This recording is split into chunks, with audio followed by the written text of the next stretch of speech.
Welcome back. కోకాపేటలో జరిగిన భూముల వేలం గణనీయమైన విజయాన్ని ప్రకటించింది. హెచ్ఎండిఏ నిర్వహించిన వేలంలో అత్యధికంగా ఎకరం భూమి 137.25 కోట్ల రూపాయలు పలికింది. ఈ వేలంలో వజ్ర డెవలపర్స్ ఎకరానికి 136.50 కోట్లు బిడ్డింగ్ చేసింది. ఈ వేలంలో ఎంఎస్ఎన్ సంస్థ ఎకరానికి 137.25 కోట్లు ధర వెలిచింది. వేలంలో ఎకరం భూమి కనీస ధర 101 కోట్లుగా నిర్ణయించారు. అయితే అది 177 కోట్లు పలికింది. ఇక ఇదే అంశంపై మరింత సమాచారం మా ప్రతినిధి హారిక అందిస్తారు. కోకాపేటలోని నియోపోలిస్ లేఅవుట్లో దాదాపు 1 ఎకరా 137 కోట్లకు ఇక్కడ అమ్ముడయ్యింది. నిన్న జరిగిన వేలంపాటలో 6 ఫ్లాట్లలో 17-18 ఫ్లాట్లకి ఇక్కడ వేలం వేసినప్పుడు దాదాపు 137.25 లక్షలకి ఈ 1 ఎకరా పోయినట్టు తెలుస్తుంది. అంటే మొత్తానికి 9 ఎకరాల్లో ఈ వేలంపాట వేయగా దాదాపు 1300 కోట్లు ఇటు హెచ్ఎండిఏకి వచ్చింది. అంటే 99 కోట్లకు ఆఫ్ ది సైట్ ధర అయితే నిర్ణయించింది ఇటు హెచ్ఎండిఏ. ఇటు చూస్తే ఇటు బిల్డర్లు మాత్రం దాదాపు పోటాపోటీగా వేలంపాట పడడం, అందులో ముఖ్యంగా ఏదైతే ఈ నియోపోలిస్కి సంబంధించి వాళ్ళు ఎక్కువగా అంటే ఆకర్షితులు అవ్వడం, ఒక పక్క వాళ్ళు ఇది ప్రతిష్టాత్మకంగా తీసుకోవడం ఇందులో జరిగింది అని చెప్పుకోవాలి. అయితే ముఖ్యంగా ఏదైతే ఈ 137 కోట్లు అనేది ఇప్పుడు రికార్డు స్థాయిలో అందరూ మాట్లాడుకుంటున్నారు. అంటే ఇంత ధరలు పెరిగిపోయాయి భూములు అని చెప్పేసి. ఎందుకు అంటే ఇప్పుడు ఇదే నియోపోలిస్ మనం చూడొచ్చు, ఇది ప్రస్తుతం అవుట్స్కట్స్లో ఉన్నప్పటికీ ఇక్కడ మనం చూసుకున్నా కూడా దాదాపు ఇక్కడ పూర్తిగా ఫెసిలిటీస్ అయితే ఇంకా రాకపోయినప్పటికీ, ఒక పక్క మెట్రో కావచ్చు, ఒక పక్క హాస్పిటల్స్ కావచ్చు, ఇప్పుడిప్పుడు ఇక్కడ డెవలప్ అవుతున్న ఏరియా అయినప్పటికీ దాదాపు 137.25 లక్షలకు 1 ఎకరా పోవడంతో ఇప్పుడు అందరూ షాక్కి గురవుతున్నారు. అయితే కోకాపేటలోని నియోపోలిస్ లేఅవుట్లోనే దాదాపు 15 నుంచి 20 వరకు 6 ఫ్లాట్లకు ఈ వేలం వేయాలని హెచ్ఎండిఏ నిర్ణయించిన విషయం మనకు అందరికి తెలిసిందే.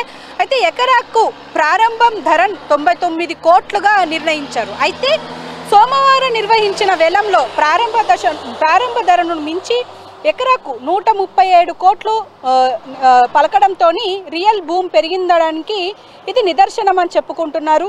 అయితే ఒక పక్క 4.59 ఎకరాలకు సంబంధించిన 17వ ఫ్లాటుకు ఎకరాకు 136 కోట్లు అలాగే 50 లక్షలు పలికింది అని చెప్తున్నారు. అలాగే ఈ ఫ్లాట్ను వజ్ర హౌసింగ్ ప్రాజెక్ట్ ఎల్ఎల్పి దక్కించుకుంది అని చెప్పేసి మనకున్న సమాచారం. అయితే 5.31 ఎకరాలలో కూడిన 18వ ఫ్లాట్లో కూడా ఎకరాకు 137 కోట్లు 25 కోట్ల ధరలో 25 లక్షలకు ఇటు ఎంఎస్ఎన్ అర్బన్ వెంచర్స్ ఎల్ఎల్పి సంస్థ దక్కించుకుంది అని చెప్పేసి ఇప్పుడు మనకు తెలుస్తుంది. అంటే ఇది 2023లో జరిగిన నియోపోలిస్ యాక్షన్లో సగటు ధరకు దాదాపు 73 కోట్లు మాత్రమే పలికింది. ప్రస్తుతం ఫలితాలు మాత్రం ఇక్కడ 87% పెరుగుదలతోని ఎకరాకు 137 కోట్లు రావడంతో అందరూ దీని మీద అంటే ఆసక్తి పెరిగిందని చెప్పుకోవాలి.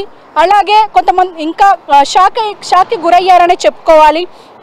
అయితే ఈ ధరలు నియోపోలిస్ లేఅవుట్ పెరుగుదలకు ఉన్న విశ్వాసాన్ని చూపిస్తున్నాయని చెప్పేసి కూడా చాలామంది మాట్లాడుతున్నారు. అయితే ఇది దేశవ్యాప్తంగా గుర్తింపు పొందింది అని చెప్పేసి కూడా మాట్లాడుకోవచ్చు. ఎందుకంటే హెచ్ఎండిఏకు సంబంధించిన ఫ్లాట్లు ఈ వేలం ఎంఏస్టీసీ కోర్టులో ఉదయం 11 గంటల నుంచి ఇలాగే మధ్యాహ్నం 2 గంటల వరకు ఈ జరిగిన వేలంలో 10 మంది ప్రముఖ జాతీయ స్థానిక డెవలపర్లు తీవ్రంగా పోటీ పడ్డారు. అలాగే హైదరాబాద్కు పేరు దేశవ్యాప్తంగా మారుమోగిపోయింది అని చెప్పేసి కూడా మాట్లాడుకుంటున్నారు. అలాగే రియల్ ఎస్టేట్ మార్కెట్లో కూడా హైదరాబాద్ సత్తాను మరోసారి నిరూపించుకుంది అని చెప్పుకుంటున్నారు.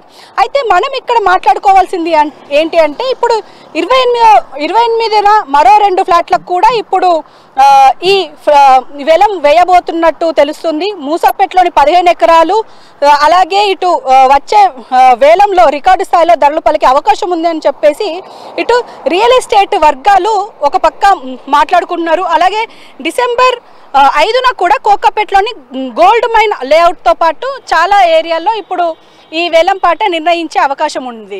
అయితే ఇప్పుడు మనం మాట్లాడుకోవాల్సింది ఏంటి అంటే ఈ ధరలు ఇలా పెరిగిపోతూ ఉంటే ఖచ్చితంగా ఇప్పుడు సామాన్యుడు సొంత ఇంటి కల మర్చిపోవాల్సిందే అని చెప్పేసి ఇటు నిపుణులు చెప్తున్న విషయం. ఎందుకు అనంటే ఇప్పటికే ఒక పక్క మనం చూసుకున్నా కూడా రీసెంట్గా ఏదైతే 177 కోట్లకు TGIICలో జరిగిన ఆ వేలంపాటనే అందరూ మర్చిపోలేకపోతున్నారు. అంటే నెక్స్ట్ హైదరాబాద్లో ఒక సొంత ఇల్లు కొనాలి, అలాగే ఒక అపార్ట్మెంట్లో ఇప్పుడు దాదాపు అక్కడక్కడ సౌకర్యాలు ఉన్న దగ్గరనే 70 లక్షల కంటే ఎక్కువగా ఉంది. అలాంటిది ఇప్పుడు పూర్తి ఎమ్యూనిటీస్తో కలిగి ఉన్న ఒక అపార్ట్మెంట్ కొనాలన్నా లేకపోతే ఒక విల్లా కొనాలి అన్నా దాదాపు కోట్లలో వ్యవహారం అయిపోబోతుంది అని చెప్పేసి కూడా అంటున్నారు. అంటే హైదరాబాద్ చుట్టుపక్కల ప్రాంతాల్లో కూడా ఇక్కడ 130 కోట్లకు ఉన్నప్పుడు బయట 100 కోట్లైనా ఉండకూడదా అన్న ఒక వాదన కూడా వినిపిస్తుంది.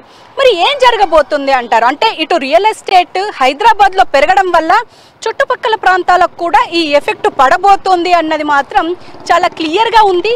ఇటు నిపుణులు కావచ్చు, ఇటు అంటే రియల్ ఎస్టేట్ వర్గాలు కావచ్చు, ఇవే మాట్లాడుతున్నారు. ఖచ్చితంగా ఇప్పుడు పోను సామాన్యుడి సొంత ఇంటి కళ అనేది అది కలగానే మిగిలిపోయే అవకాశం అయితే ఉంది అని చెప్పేసి అంటున్నారు.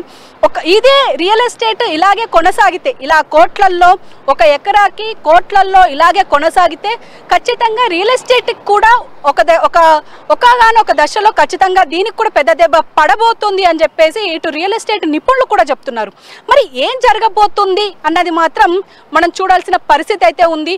ఇప్పుడు ప్రస్తుతం ఇదే నియోపోలిస్ లేఅవుట్లో దాదాపు 137 కోట్ల 25 లక్షలకి ఒక ఎకరా, అంటే దాదాపు ఇటు HMDAకి 1300 కోట్లకు పైగా ఇక్కడ లాభం పొందింది. ఏదేమైనప్పటికీ ఇప్పుడు నెక్స్ట్ డిసెంబర్ 5 కావచ్చు, డిసెంబర్ 2 కావచ్చు, నెక్స్ట్ జరగబోయే ఈ వేలంపాట్లు ఏవైతే ఉన్నాయో ఇవి కూడా రికార్డు స్థాయిలోనే ఉంటాయి అని చెప్పేసి అందరూ ఆశిస్తున్నారు. అలాగే అంటే ఇటు డెవలపర్లు ఆశిస్తున్నారు. అంటే ఒక పక్క ఇటు డెవలపర్స్కి ఇటు కంపెనీలు తీసుకొచ్చిన వాళ్ళకి హెల్ప్ అవుతున్నాయే కానీ నెక్స్ట్ ఇటు అపార్ట్మెంట్స్ కొనుక్కోవాలన్నా, ఇటు విల్లాస్ కొనుక్కోవాలన్నా, ఒక సొంత ఇల్లును కొనుక్కోవాలన్న ఆలోచన ఇప్పుడు సామాన్యుడు మర్చిపోవాల్సిన పరిస్థితి అయితే ఏర్పడింది హైదరాబాద్లో.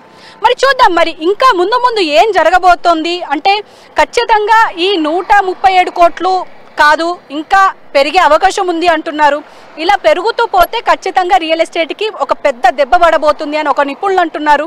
మరి ఏం జరగబోతుంది అనేది ఖచ్చితంగా చూడాల్సిన పరిస్థితి అయితే ఉంది. కెమెరామెన్ రానాతో హారిక, హైదరాబాద్.